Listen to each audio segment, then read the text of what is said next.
par l'activité, je pense, qui fait rage par les Roms. Donc je passe le micro à Samir, immédiatement. Bien, merci. Pourquoi? Déjà, j'ai accepté cette invitation qui était un peu à la dernière minute, hein, parce que Farid Benaïn a dû se décommander au dernier moment pour des raisons d'urgence.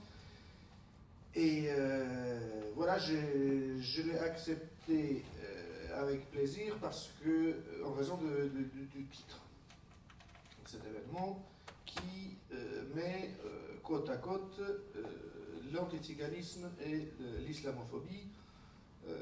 Pourquoi ça? Parce que, en fait, on ne se rend pas bien compte de ce que ces deux phénomènes ont de commun, et il y a beaucoup, en fait, en commun entre ces deux racismes. Donc le racisme qui touche les Arabes, je vais utiliser ce mot-là, je vais vous dire pourquoi, d'un côté, et puis les Tziganes de l'autre.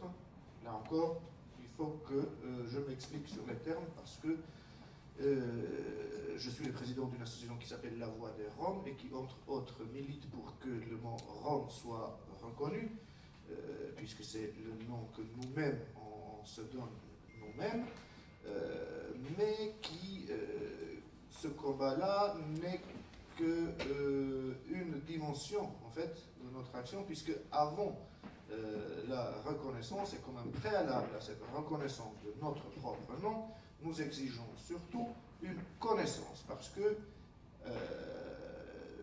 ça ne sert à rien d'utiliser des mots qu'on suppose politiquement corrects si on ne comprend pas le sens réel qui est derrière. La première action qu'on a fait quand on a créé la Voix des Roms en 1900, non, quand même pas, c'est pas aussi vieux que ça, en 2005, c'était justement de rédiger un petit dépliant qui est en train d'être distribué, où, entre autres, on explique la différence entre Rome et Tzigane, qui n'est pas juste une question de vocabulaire, qui est une question de concept, de notion.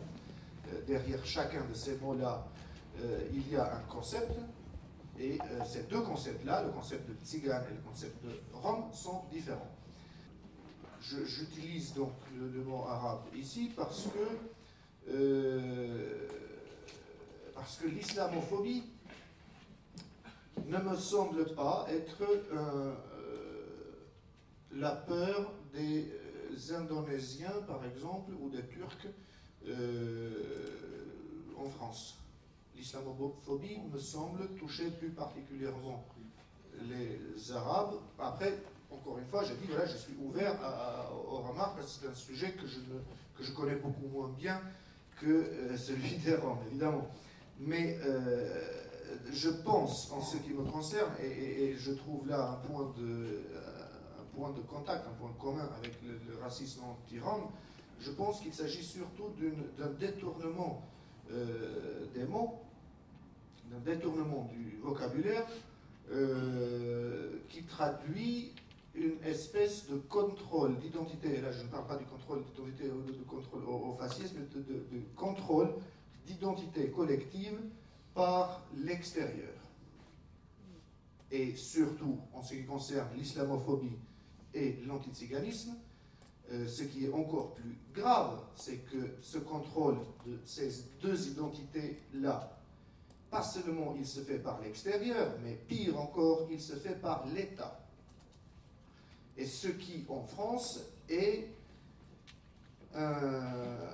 le signe d'une hypocrisie extrême, puisque la France se prétend une république laïque, premièrement, et une république fondée sur le principe d'égalité qui empêcherait, selon les institutions de l'État, la reconnaissance d'identités ethniques particulières au sein de la population.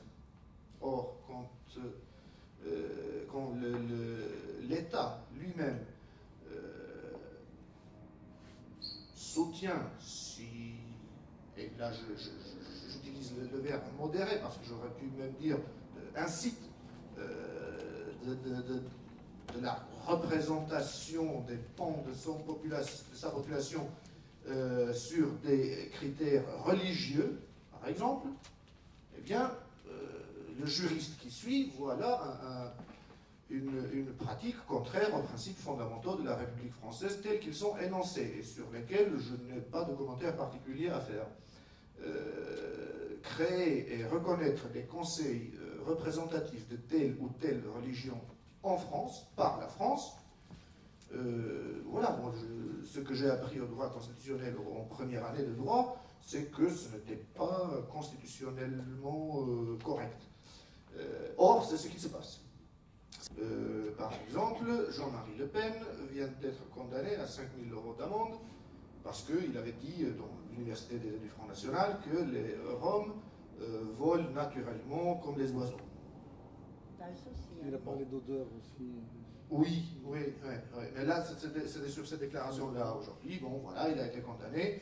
Et puis, des journalistes viennent de tous les côtés pour demander la réaction des Roms. Et puis, j'avais eu une demande de Al Jazeera en anglais qui voulait aussi faire, donc, qui a fait un sujet, je suppose, je n'ai pas regardé, mais qui, dans le cadre de ce sujet, le centre du sujet était l'affaire Jean-Marie Le Pen, il voulait aussi tourner quelques images dans un campement de Roms. Et je leur ai dit non, parce que ça fait un moment en fait qu'à l'association on a décidé de ne plus accompagner des caméras de télévision parce que à tous les coups, systématiquement, c'est du détournement. C'est du détournement d'image et il y en a marre. Donc on a décidé de faire une sorte de blocus là, sine die, on verra bien si les choses changent par la suite. Mais sauf que là, j'étais un peu embêté parce que c'était Al Jazeera en anglais, c'est des journalistes la journaliste qui me contactait, c'était quelqu'un qui venait tout juste d'arriver à Paris, qui ne connaissait absolument pas ce qui s'y passait. Et quand je lui ai dit que la situation des campements où vivent des migrants roumains et bulgares n'a absolument rien à voir avec les déclarations de Jean-Marie Le Pen, elle tombait des nues. Et je lui ai dit, mais écoutez madame, non, vous savez, quand on expulse ces migrants-là, ce n'est pas Jean-Marie Le Pen qui les expulse, ce n'est pas des élus du Front National qui les expulsent, parce que heureusement il n'y en a pas beaucoup, déjà, ce sont des élus socialistes, UMP, Front de gauche, Verts. Donc, je ne vois pas en quoi des images d'un campement de Roumains ou de Bulgares auraient de pertinent dans le sujet du jugement de Jean-Marie Le Pen. Alors, elle a compris, ce qui n'est pas le cas de l'ensemble des journalistes. Hein. Voilà, Al Jazeera apparemment a du bon personnel. Je reviens sur ces images qu'on a et sur le contrôle de l'identité par l'extérieur, pire encore par l'État.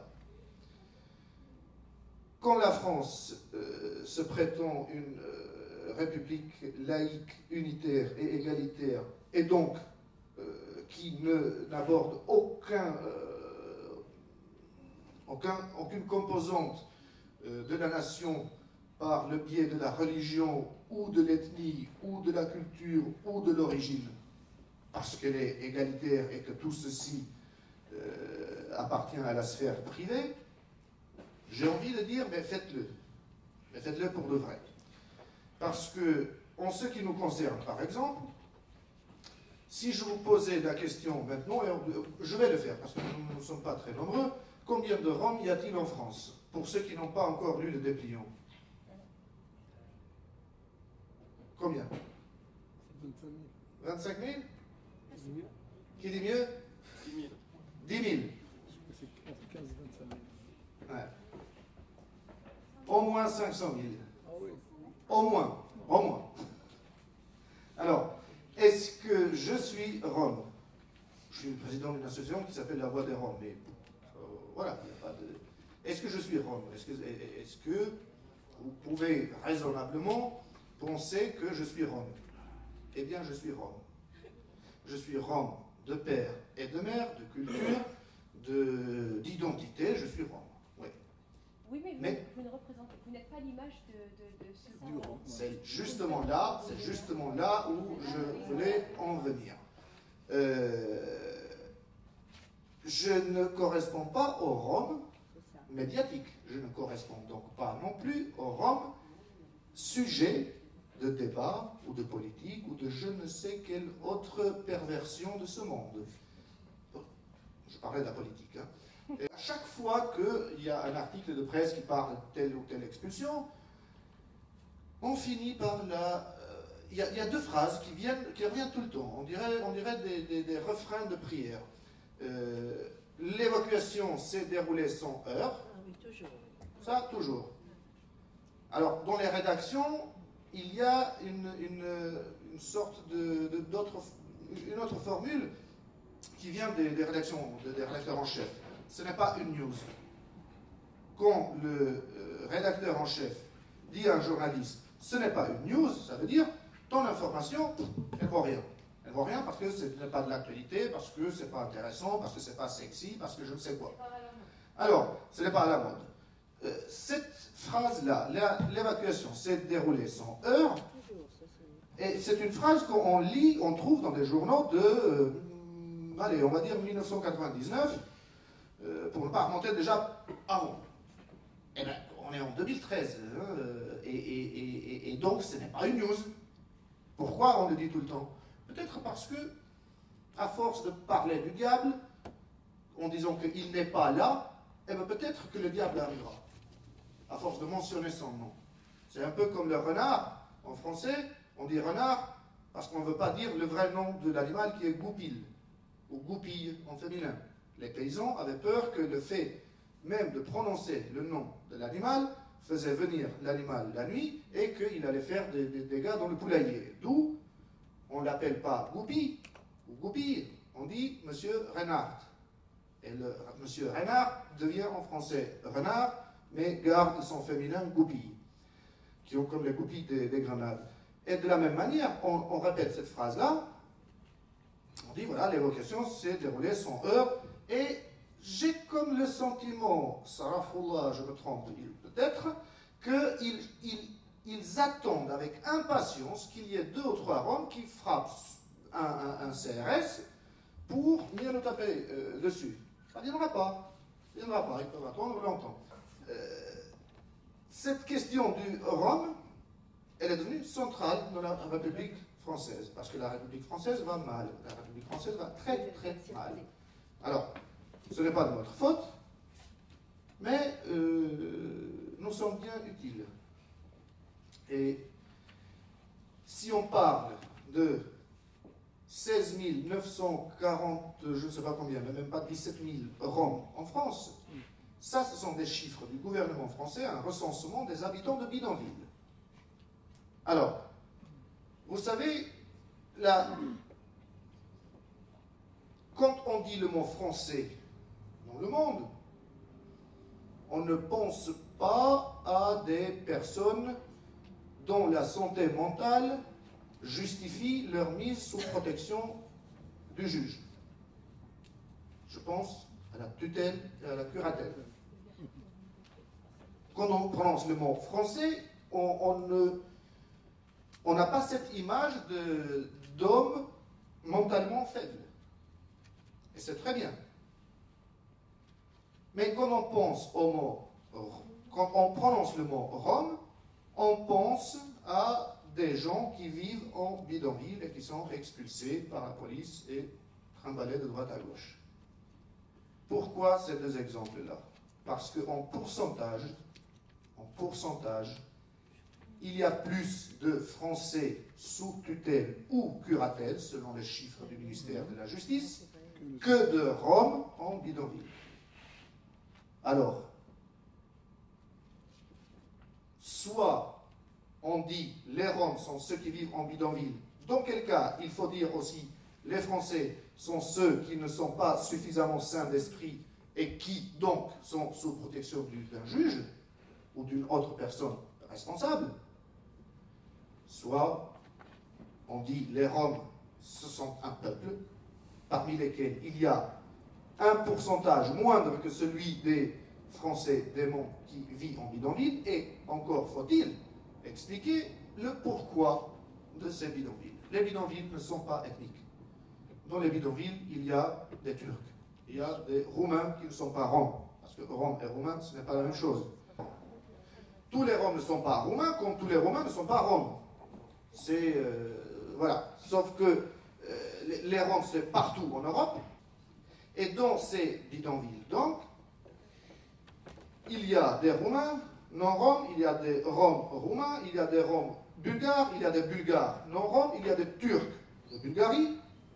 Parce que le bidonville, ça n'a rien de national ou d'ethnique, le bidonville. Le bidonville, c'est un lieu social, c'est un habitat, faute de mieux. Il y a quelques années, en arrière, il y avait des bidonvilles d'Algériens, et quelques années de Portugais, et d'Italiens, et ainsi de suite. Le bidonville, c'est une solution d'habitat, qui n'est pas adaptée d'abord pour ceux qui y vivent, et ensuite seulement pour ceux qui ne créent pas de logement, et qui sont responsables et qui devraient le faire normalement, mais qui au lieu de faire ça, ils amènent des bulldozers. Oui.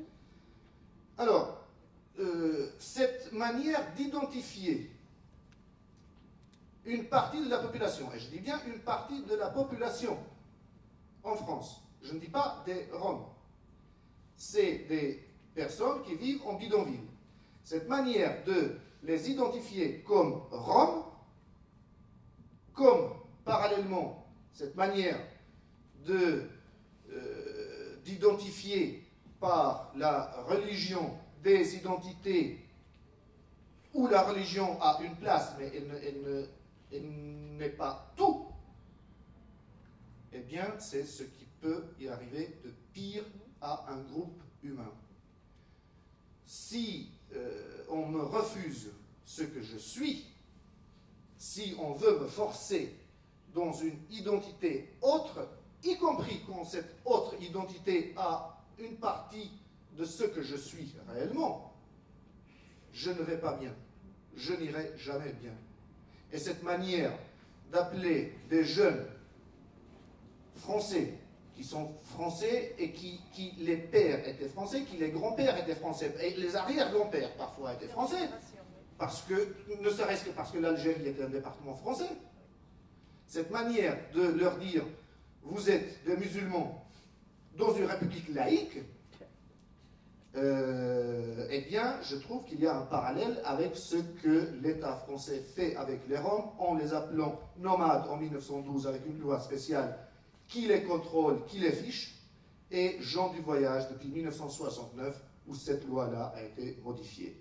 L'État français contrôle, l'État français assigne à des catégories supposées administratives, supposées religieuses, mais qui en fait, ce sont des identités perçues comme des dangers et comme des, je dirais plus que comme des dangers, je dirais comme des épouvantails disponibles à sortir à chaque fois que l'État a besoin de détourner l'attention de la population vers une partie de cette population-là pour faire oublier les véritables problèmes. Voilà, c'est des écrans de fumée. Nous sommes, les Roms d'un côté, les Arabes de l'autre, nous sommes en quelque sorte des écrans de fumée disponibles. On appuie sur un bouton et pouf, on lance ça quand l'État a besoin de le faire. Je suis désolé d'avoir été un peu trop long. C'est parfait, je te remercie d'avoir éclairci.